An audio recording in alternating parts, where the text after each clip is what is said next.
President Macron, Mrs. Macron, and the people of France, to the First Lady of the United States and members of the United States Congress, to distinguished guests, veterans, and my fellow Americans, we are gathered here on freedom's altar, on these shores, on these bluffs, on this day 75 years ago. 10,000 men shed their blood and thousands sacrificed their lives for their brothers, for their countries, and for the survival of liberty. Today we remember those who fell, and we honor all who fought right here in Normandy. They won back this ground for civilization to more than 170 veterans of the Second World War who join us today. You are among the very greatest Americans who will ever live. You are the pride of our nation. You are the glory of our republic. And we thank you from the bottom of our hearts.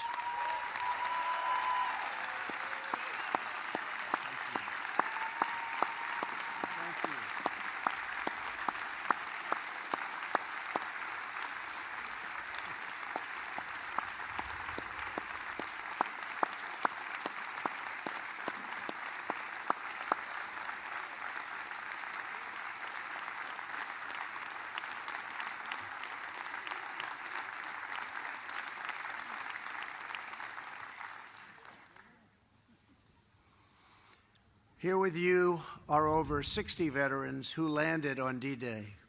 Our debt to you is everlasting. Today we express our undying gratitude. When you were young, these men enlisted their lives in a great crusade, one of the greatest of all times.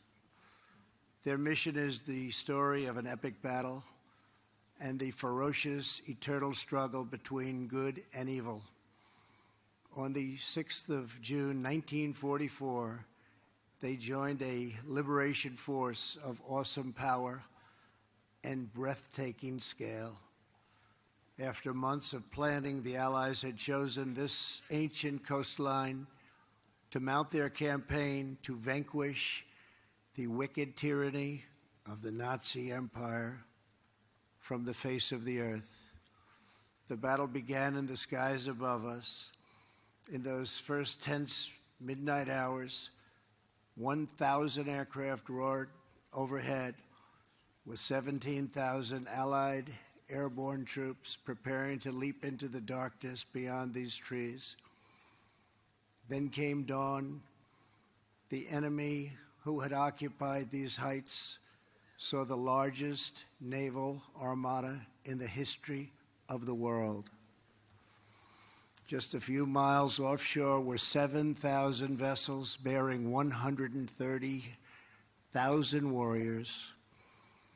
They were the citizens of free and independent nations, united by their duty to their compatriots into millions yet unborn. There were the British, whose nobility and fortitude saw them through the worst of Dunkirk and the London Blitz. The full violence of Nazi fury was no match for the full grandeur of British pride. Thank you.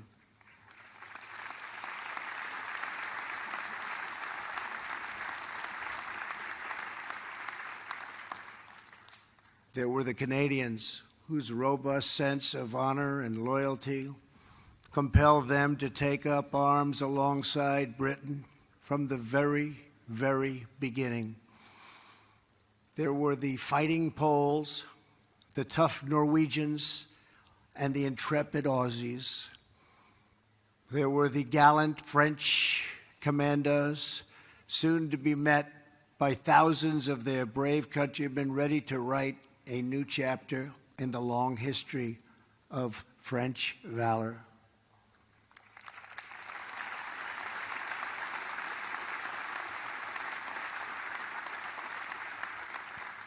And finally, there were the Americans. They came from the farms of a vast heartland, the streets of glowing cities, and the forges of mighty industrial towns. Before the war, many had never ventured beyond their own community. Now they had come to offer their lives half a world from home. This beach, codenamed Omaha, was defended by the Nazis with monstrous firepower, thousands and thousands of mines and spikes driven into the sand so deeply. It was here that tens of thousands of the Americans came. The GIs who boarded the landing craft that morning knew that they carried on their shoulders not just the pack of a soldier, but the fate of the world. Colonel George Taylor, whose 16th Infantry Regiment would join in the first wave, was asked what would happen if the Germans stopped. Right then and there, cold on the beach, just stopped them. What would happen? This great American replied, "Why, the 18th Infantry is coming in right behind us. The 26th Infantry will come on too. Then there is the 2nd Infantry Division, already afloat, and the 9th Division, and the 2nd Armored, and the 3rd Armored, and all the rest. Maybe the 16th won't make it, but someone will." One of those men in Taylor's 16th Regiment was Army medic Ray Lambert. Ray was only 23, but he had already earned 3 Purple Hearts and 2 Silver Stars fighting in North Africa and Sicily, where he and his brother Bill, no longer with us, served side by side. In the early morning hours, the 2 brothers stood together on the deck of the USS Henrico before boarding 2 separate Higgins landing craft. "If I don't make it," Bill said, please take care of my family." Ray asked his brother to do the same. Of the 31 men on Ray's landing craft, only Ray and 6 others made it to the beach. There were only a few of them left. They came to the sector right here below us. Easy Red, it was called. Again and again, Ray ran back into the water. He dragged out one man after another. He was shot through the arm. His leg was ripped open by shrapnel. His back was broken. He nearly drowned. He had been on the beach for hours, bleeding and saving lives, when he finally lost consciousness. He woke up the next day on a cot beside another badly wounded soldier. He looked over and saw his brother Bill. They made it.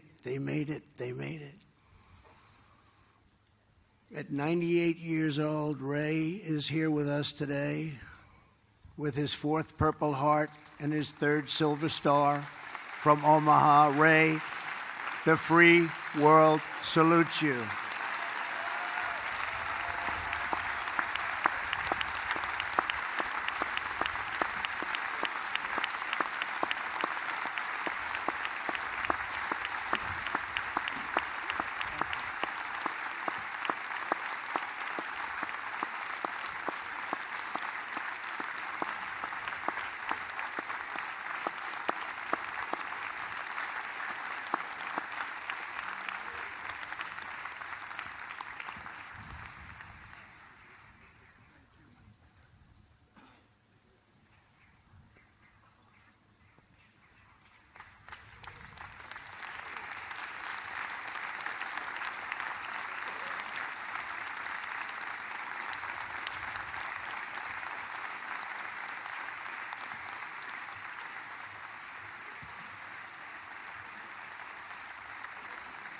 Thank you, Ray.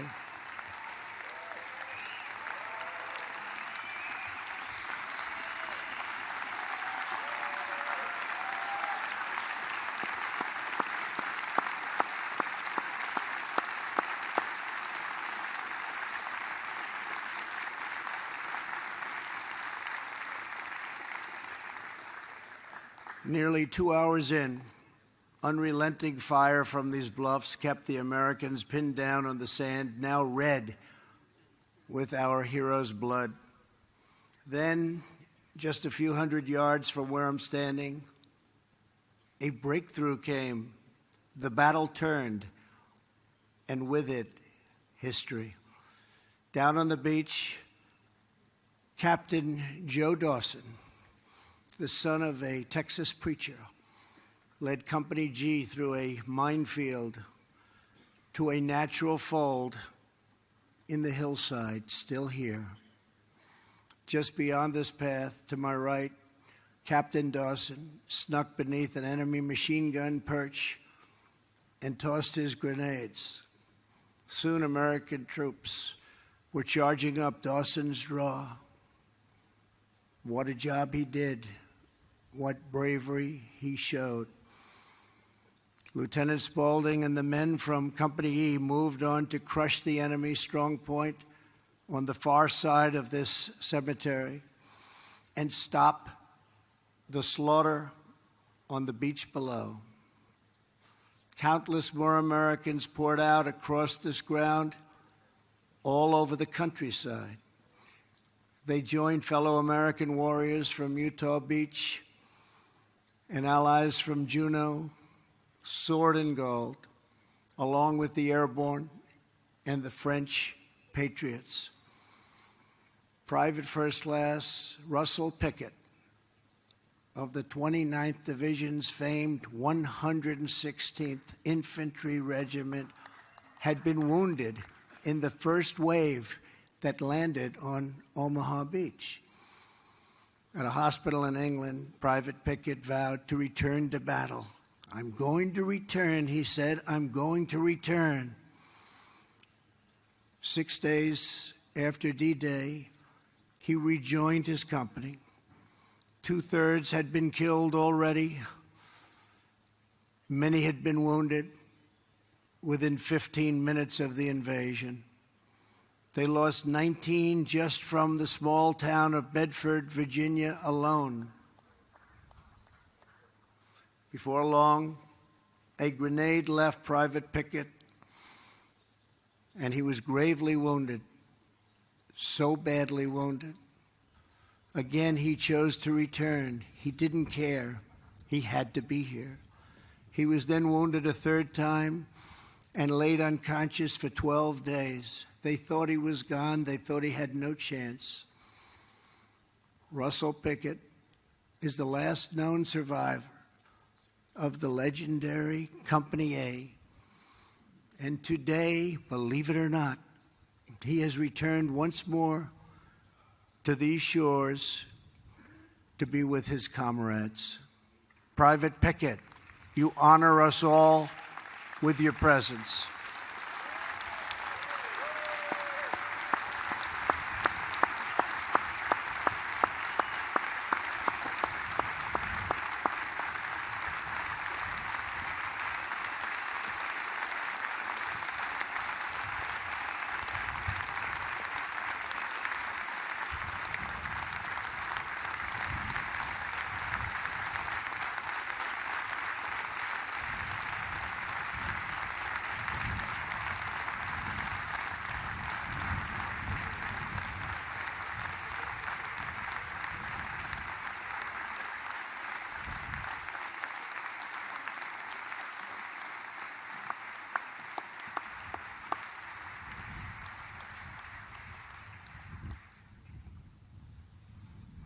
Tough guy.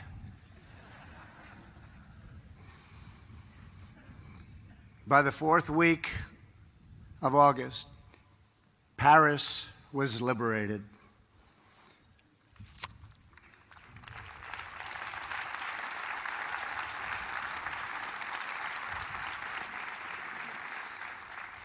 Some who landed here pushed all the way to the center of Germany. Some threw open the gates of Nazi concentration camps to liberate Jews who had suffered the bottomless horrors of the Holocaust. And some warriors fell on other fields of battle, returning to rest on this soil for eternity. Before this place was consecrated to history, the land was owned by a French farmer, a member of the French resistance. These were great people. These were strong and tough people. His terrified wife waited out D-Day in a nearby house, holding tight to their little baby girl. The next day, a soldier appeared. "I'm an American," he said. "I'm here to help." The French woman was overcome with emotion and cried. Days later, she laid flowers on fresh American graves. Today, her granddaughter, Stephanie, serves as a guide at this cemetery. This week, Stephanie led 92-year-old Marion Wynn of California to see the grave of her brother Don for the very first time. Marion and Stephanie are both with us today, and we thank you for keeping alive the memories of our precious heroes. Thank you.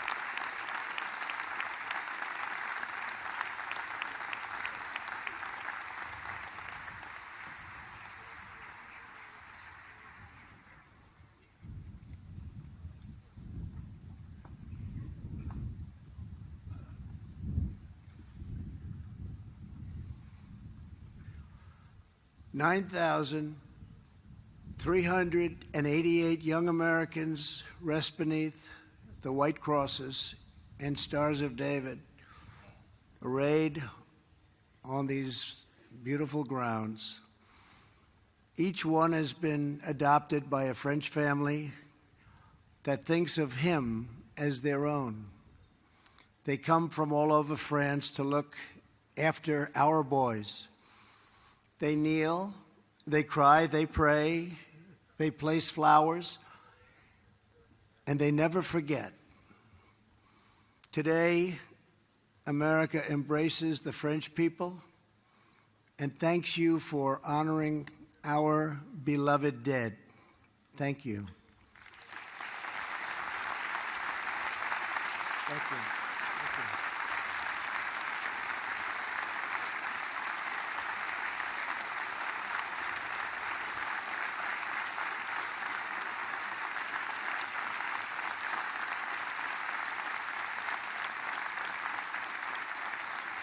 Thank you. To all of our friends and partners, our cherished alliance was forged in the heat of battle, tested in the trials of war, and proven in the blessings of peace. Our bond is unbreakable. From across the earth, Americans are drawn to this place as though it were a part of our very soul. We come not only because of what they did here, we come because of who they were. They were young men with their entire lives before them. They were husbands who said goodbye to their young brides and took their duty as their fate. They were fathers who would never meet their infant sons and daughters because they had a job to do. And with God as their witness, they were going to get it done. They came wave after wave, without question, without hesitation, and without complaint. More powerful than the strength of American arms was the strength of American hearts. These men ran through the fires of hell, moved by a force no weapon could destroy. The fierce patriotism of a free, proud, and sovereign people.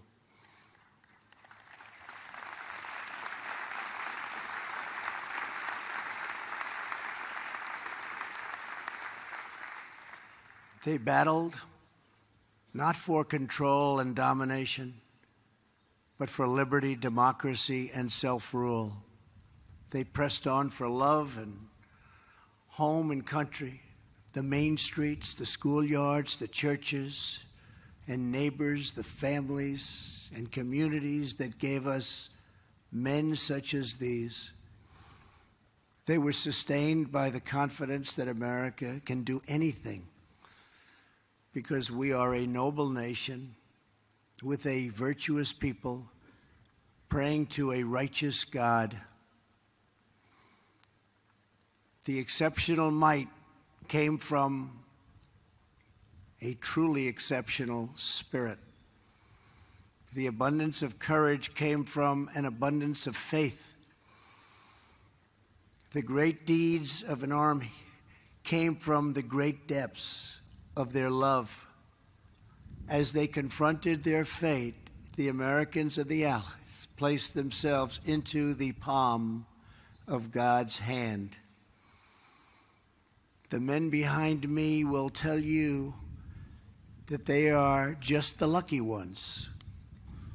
As one of them recently put it, all the heroes are buried here. But we know what these men did. We knew how brave they were. They came here and saved freedom.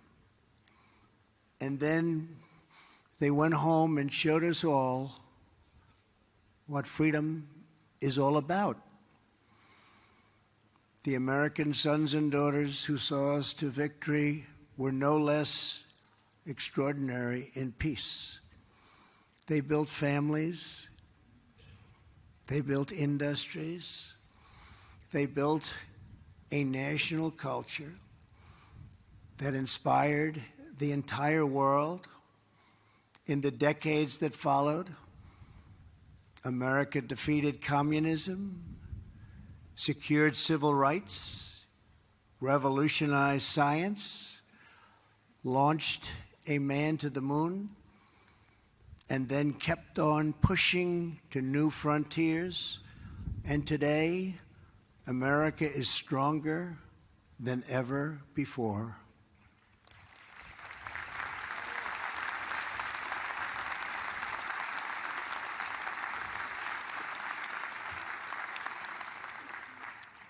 Seven decades ago, the warriors of D-Day fought a sinister enemy who spoke of a 1,000-year empire. In defeating that evil, they left a legacy that will last not only for 1,000 years, but for all time. For as long as the soul knows of duty and honor, for as long as freedom keeps its hold on the human heart. To the men who sit behind me and to the boys who rest in the field before me, your example will never, ever grow old.